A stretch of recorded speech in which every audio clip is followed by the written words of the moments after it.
안녕하세요. 사연을 부탁해입니다. 오늘의 사연을 소개하겠습니다. 어느 날 아들이 집에 들어오자마자 말을 꺼냈습니다. 엄마, 지금 현영이 만나고 오는 길인데 제가 가빈이 얘기했어요. 가빈이 얘기라니? 무슨 얘기? 그게 가빈이가 입양됐다는 거 말해야 하는 거 아니냐고 제가 며칠 전에 여쭤봤잖아요. 아, 그거.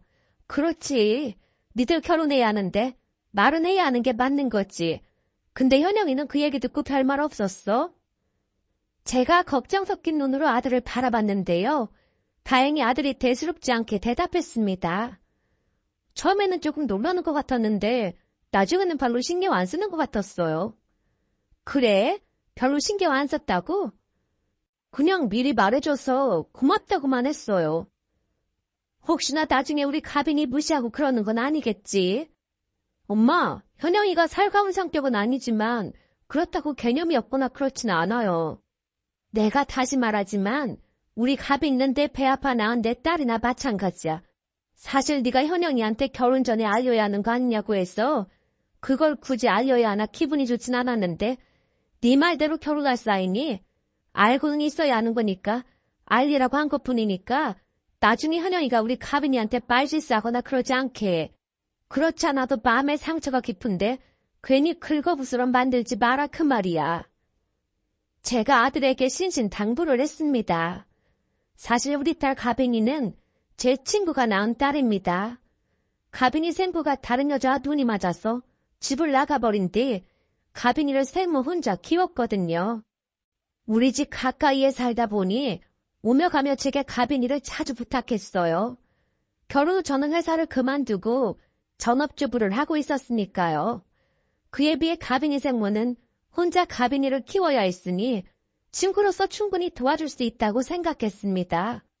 그렇게 가빈이가 학교에 들어가서도 한동안 제가 가빈이를 돌봐줬어요. 그러던 어느 날은 청천벽력 같은 소식이 들려왔습니다. 가빈이 생모가 퇴근을 하던 중 교통사고로 갑작스레 세상을 떠났습니다. 가빈이 생모와 저는 보육원에서 함께 자란 사이로 둘 다 일가친 적이 아무도 없었어요. 그러다 보니 많은 고민 끝에 우리가 가빈이를 키우기로 결정을 했습니다. 조금 전에도 말씀드렸듯이 저도 보육원에서 힘들게 자랐다 보니 차마 가빈이를 그곳에 보낼 수가 없었으니까요. 그때 당시 제가 가빈이를 입양한다고 했을 때 남편뿐만 아니라 시부모님도 별다른 반대를 하진 않았습니다. 시어머님이 조용히 말씀하셨거든요. 결국에 일이 되려고 그동안 니들이 가빈이를 돌봤던 것 같구나. 근데 가빈이 생도는 연락이 전혀 안 되는 거니? 어렵게 수소문해서 찾아봤는데 이미 딴 살림 차려서 자식 낳고 살고 있더라고요. 제가 찾아갔더니 생부가 어찌나 길길이 날뛰던지 그런 인간한테 도저히 가빈이를 맡길 수가 없겠더라고요. 그렇긴 하지. 그런 인간이 제대로 돌봐주긴 하겠니? 어머님 아버님께 제일 죄송합니다. 우리한테 죄송할 게 뭐가 있어. 전에도 한번 말씀드렸듯이 그이가 저랑 결혼한다고 했을 때도 그냥 다 괜찮다고 받아주셨잖아요. 그리고 지금껏 시집살이 한 번을 안 시키셨고요. 어머님 아버님 은혜에 보답할 길이 없습니다. 그런 와중에 또 이런 일로 심려를 끼쳐드린 것 같아서 정말 죄송해요. 그때 당시에는 지금보다 시집살이도 많고 그런 시대였는데요. 특히나 지금처럼 입양이 많이 알려지지 않았던 시절이었던지라 머리 검은 짐승은 거두는 게 아니라는 말도 많이 하던 그런 시대였지요. 그랬으니 시부모님이 반대를 하셨다면 우리 부부가 간절히 원했다고 한들 가빈이를 보육원에 보낼 수밖에 없었을 겁니다. 하지만 두 분은 참으로 너그러운 성품을 가지고 계셨기에 사랑으로 가빈이를 받아주셨습니다. 거기다 가빈이 또한 제가 쭉 맡아서 키우다시피 해서 그런지 1년이 채 지나지 않아서 우리 아들 행동을 따라 우리를 엄마 아빠라고 불렀습니다. 그렇게 가빈이는 아주 자연스럽게 우리 가족에게 스며들었고 우리 또한 사는 내내 가빈이를 친딸로 생각하며 키웠습니다. 시부모님 또한 가빈이가 갈 때마다 많이 예뻐해 주셔서 가빈이는 할머니 할아버지와도 남다른 애정을 과시했고요. 가빈이가 대학을 졸업하고 취업을 하고 난 뒤에는 매달 할머니 할아버지에게 용돈도 드리며 온갖 애교를 부려댔기에 두 분도 가빈이가 오기만을 손꼽아 기다릴 정도였어요. 두 분이 지방에 살고 계셨지만 가빈이는 한 달에 한두 번은 두 분께 꼭 찾아가곤 했습니다. 그러던 어느 날은 아들이 결혼할 사람이 생겼다며 집에 인사를 시키겠다고 말을 하던 중 예비 며느리에게 가빈 이야기를 해야 하는 거 아니냐면서 말을 꺼냈습니다. 이제 가족이 되는 건데 현영이도 가빈이가 입양됐다는 사실은 알고 있어야 할 것 같아요. 그냥 우리 딸인데 굳이 그런 사실을 말해야 하는 거야? 그래도 알고는 있어야 하지 않을까요? 만약 나중에 알게 됐다고 하면 기분이 안 좋을 것 같아서요. 사는 내내 우리 가빈이가 입양됐다는 말을 어디다 꺼낸 적이 한 번도 없었는데 굳이 말할 필요가 있겠어? 엄마, 그래도 말은 해야 하는 게 맞을 것 같아요. 안 그랬다가는 괜히 혼자 소외된 느낌을 받을 수도 있잖아요. 그렇긴 한데 혹시나 신우이 자리가 입양됐다고 하면 함부로 하거나 무시하진 않겠지. 그때까지 우리 가족 모두 가빈이가 입양됐다는 사실을 까마득하게 잊은 채 지내고 있었기에 예비 며느리에게 굳이 알릴 필요가 있을까 싶었습니다. 엄마 된 마음으로 혹여나 가빈이에게 함부로 하진 않을까 걱정이 앞섰으니까요. 결국 아들이 예비 며느리에게 알렸다고 했기에 제가 몇 번이나 당부하고 또 당부를 했습니다. 그렇게 시간이 지나 예비 며느리가 인사를 받고 식사를 하고 난 뒤 차를 마시던 중 입을 뗐어요. 우리 가빈이 얘기는 미리 들었다면서? 아, 네. 미리 말씀해 주셔서 감사합니다. 내가 이 자리를 빌려 다시 한번 부탁하마. 결혼하게 되면 그 흔해 빠진 안부전화 자주 할 필요도 없고 명절 때도 굳이 여기 안 와도 상관 안 하마. 한마디로 결혼해서 니들 가정을 이루는 거니 니들만 알아서 잘 살면 우리는 아무것도 상관 안 할 참이야. 근데 딱 한 가지만 약속해다오. 우리 딸, 그러니까 네 시누이는 내 배 아파 낳은 자식이나 다름없다. 그러니까 그것만 명심해다오. 내 말 무슨 말인지 알겠니? 제가 예비 며느리에게 신신당부를 하자 딸이 조용히 말렸습니다. 엄마, 그런 말 하는 거 자체가 시집살이 시키는 거니까 앞으로 조심해. 내가 무슨 시집살이를 시켰다고 그래? 지금 엄마 표정이 막 협박하는 것처럼 보였거든? 뭐? 협박? 넌 이상해. 지금 장난을 치고 싶어? 제가 곁눈질로 딸을 노려보고 있었는데요. 딸이 예비 며느리에게 웃으며 말했습니다. 언니, 우리 엄마 절대로 무서운 사람 아니에요. 그러니까 안심하세요. 가끔 기가 떨어져 나가라 소리를 지르기도 하지만 언니한테는 안 그럴 테니까 너무 걱정하지 마세요. 그건 네가 늦게 들어오니까 내가 소리 지른 거 아니야. 내 나이가 몇인데 12시만 넘겨서 들어오면 소리치니까 하는 말이잖아. 아무리 그래도 며느리 앞에서 그런 소리를 꼭 해야겠어. 우리 엄마 또 삐쳤네 삐쳤어. 딸이 저를 달래줬기에 그냥 피식 웃고 말았습니다. 딸이 워낙 애교가 많다 보니 내내 어색하게 앉아있던 예비 며느리도 우리를 따라 웃고 있었어요.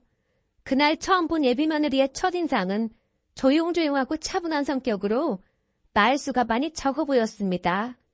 그래서 약간은 걱정이 아닌 걱정이 되기도 했기에 예비 며느리가 돌아가고 난 뒤 아들에게 물었어요. 현영이는 긴장해서 말이 없는 거니? 아니면 원래 말수가 적은 거니?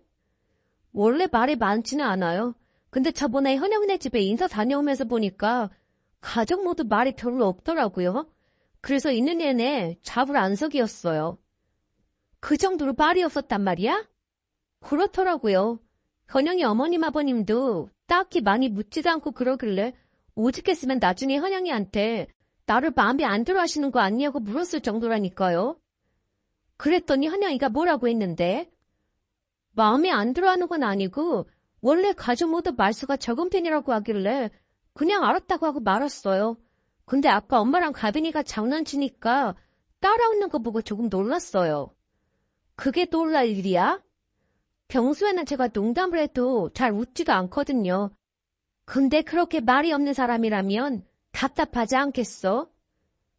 전에 사귀던 애가 워낙 말도 많고 거짓말을 수시로 해서 질릴 대로 질린 거 엄마도 잘 알면서 그래요. 그때 이후로 말 많은 사람 딱 질색이에요. 현영이는 딱 필요한 말만 하고 같이 있으면 대화에도 큰 문제 없어요. 네가 좋다고 하니까 우리야 별 상관 안 하겠지만 너무 말이 없으니까 난 조금 불편해서 그렇지. 제 입에서 예비 며느리가 불편하다는 말이 나오자마자 딸이 다시 말렸습니다. 엄마, 절대 그런 말 하면 안 된다니까. 그런 말 하면 며느리들이 엄청 싫어한대. 알았어. 얘는 뭔 말을 못하게 하네. 제가 웃으며 떠스레를 떨자 딸이 애교를 부려댔습니다. 그런 맛에 딸을 키운다고 하더니 우리 딸은 애교도 많고 예쁜 짓을 참 많이 했습니다. 언젠가는 커다란 유모차를 배달시켰길래 놀라서 물었어요. 딸, 이 유모차는 뭐야? 그거 사실 내가 진즉에 말을 하려고 했는데 너 설마 사고 친 거야? 그런 거 아니지?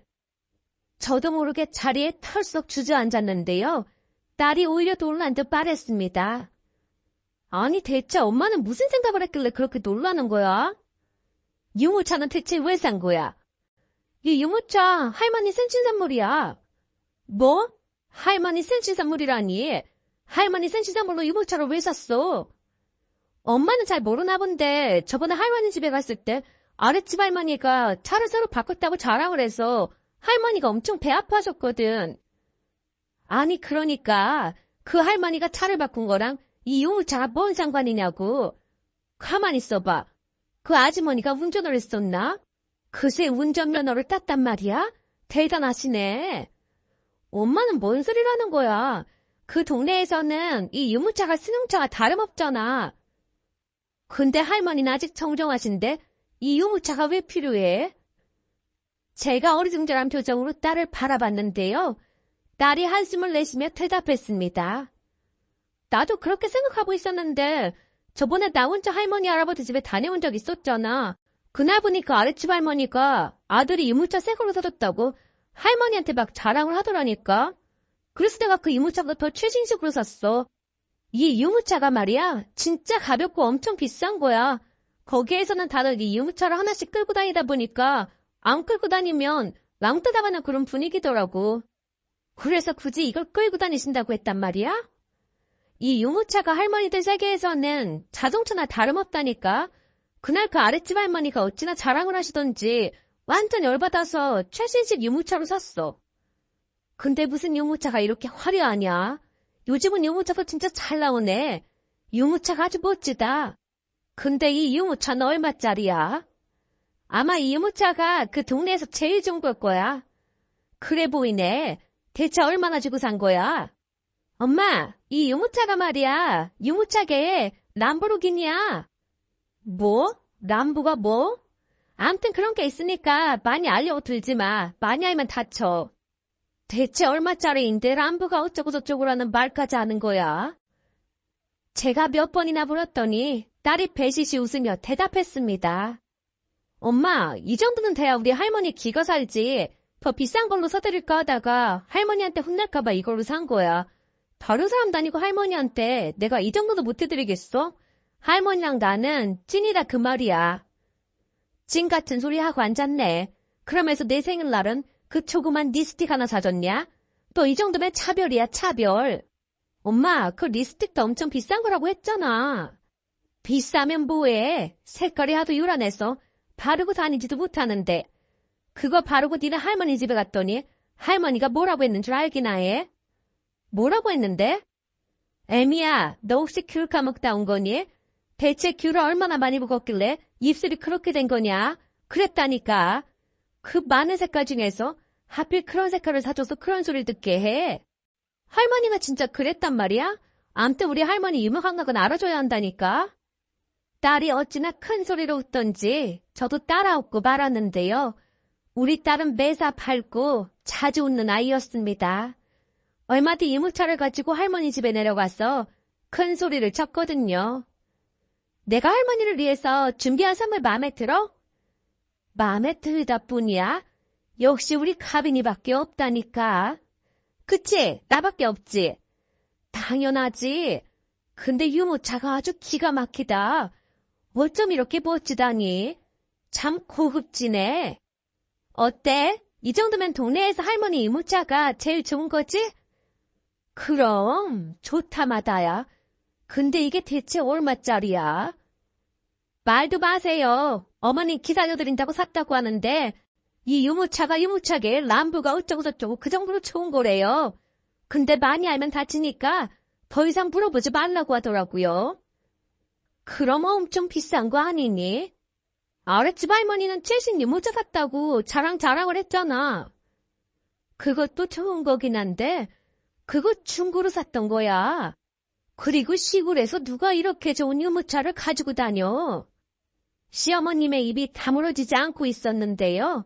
딸이 또다시 큰 소리를 쳤습니다. 할머니 기죽지 말라고 사드린 거니까 어디 가서든 할머니가 대장해. 알았지? 그래도 너무 비싸잖아. 할머니를 위해서 손녀가 이 정도도 못 해드리겠어? 하나도 안 아까우니까 걱정하지 말고 운전이나 잘하고 다녀.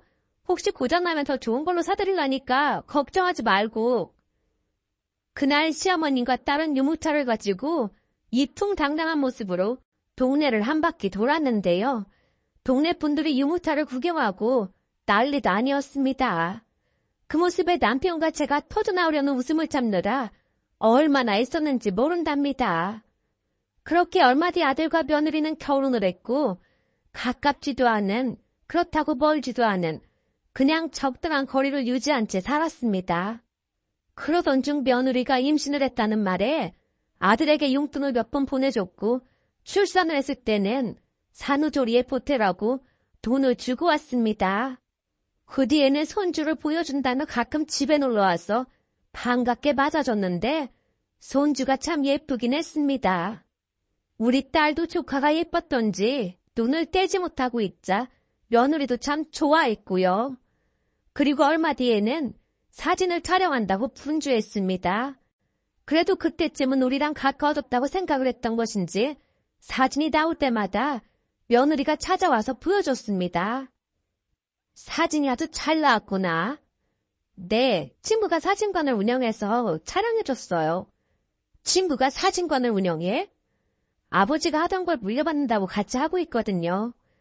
아주 잘 됐구나. 어쩐지 사진이 뭔가 다르다 싶었어. 예쁜 사진이 워낙 많다 보니까 제가 칭찬을 하고 있었는데요. 며느리가 궁금한 듯 말을 꺼냈습니다. 어머님, 이 사람 돌 때 찍은 사진 있죠? 구경할 수 있을까요? 그럼 있지. 잠깐만 기다려봐라. 가지고 올게. 제가 자리에서 일어나 앨범을 가지고 오자 며느리가 가방에서 작은 앨범을 하나 꺼내더니 다시 말했습니다. 어머님, 이건 제 사진인데 누굴 더 닮은 것 같아요? 이렇게 보니까 며느리도를 더 닮은 것도 같고 또 이렇게 보니까 아빠를 더 닮은 것도 같고 그렇네. 그렇죠. 신기한 것 같아요. 며느리와 이런저런 이야기를 하면서 오랜만에 앨범을 구경하고 있었는데요. 함께 앨범을 구경하던 딸이 혼자 소리처럼 푸념을 했습니다. 사진이 많이 있어서 나중에 가람이한테 말해주기도 좋겠네요. 저는 어릴 적 사진이 거의 없다 보니까 나중에 자식들한테 보여줄 것도 없거든요. 네가 사진이 없긴 왜 없어? 예전에 엄마가 많이 찍어줬잖아. 엄마 아빠랑 살고 난 뒤부터 사진이 있는 거지. 난 돌사진도 없잖아. 그냥 돌사진 한 장 없는 게 아쉬워서 해본 소리니까 신경 쓰지 마. 그날따라 딸이 슬픈 표정으로 사진을 구경하고 있었는데요. 그런 딸을 보고 있다 보니 마음이 아파져서 조용히 주방으로 갔더니 며느리가 따라오면서 물었습니다. 어머님, 제가 앨범 얘기를 괜히 꺼낸 것 같아요. 아니다. 나도 하도 오래돼서 그 생각은 못했지 뭐니. 그때 당시 가빈이 생모가 이런저런 일을 빤히 겪다 보니까 미처 사진 찍을 생각을 못했던 모양이야. 그리고 사진 찍을 시간이 어디 있었겠어. 집 나간 남편 찾으러 다닌다고 정신이 하나도 없었는데 그때는 가빈이 생모가 정신줄을 놓고 있어서 우리도 발을 묶어냈거든. 근데 지금 돌이켜보면 우리라도 가서 사진을 찍어줬어야 했어. 요즘 시대에 돌사진 하나 없는 게 말이나 되는 소리겠니? 네 잘못 아니니까 신경 쓰지 마라. 제가 푸념 섞인 소리를 하면서 괜찮다고 며느리를 위로했는데요. 제 위로에도 불구하고 며느리 표정이 영 좋아 보이지 않았습니다. 그런데 그 뒤 시간이 얼마나 지났을까요? 얼마 뒤 딸 생일이라 시부모님을 모시고 왔고 한식당에서 식사를 하고 집에 들어오자마자 며느리가 딸에게 선물을 건넸습니다. 아가씨, 이건 제가 준비한 선물이에요. 오빠가 용돈 줬는데 뭘 또 준비하신 거예요?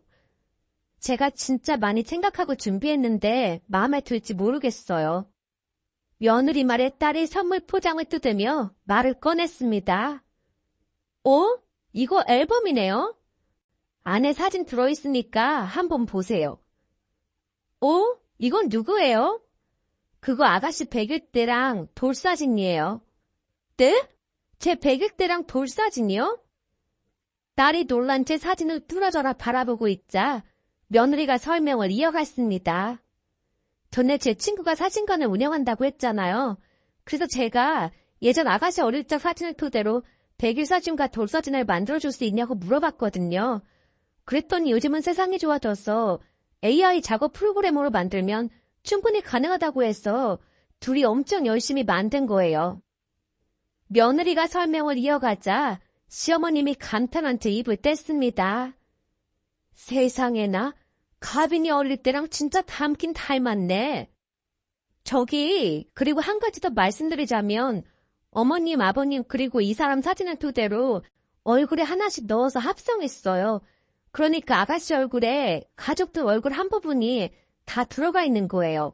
그거 하느라 많이 고생하긴 했지만 하고 나니까 우리 가람이랑도 많이 닮은 것 같더라고요.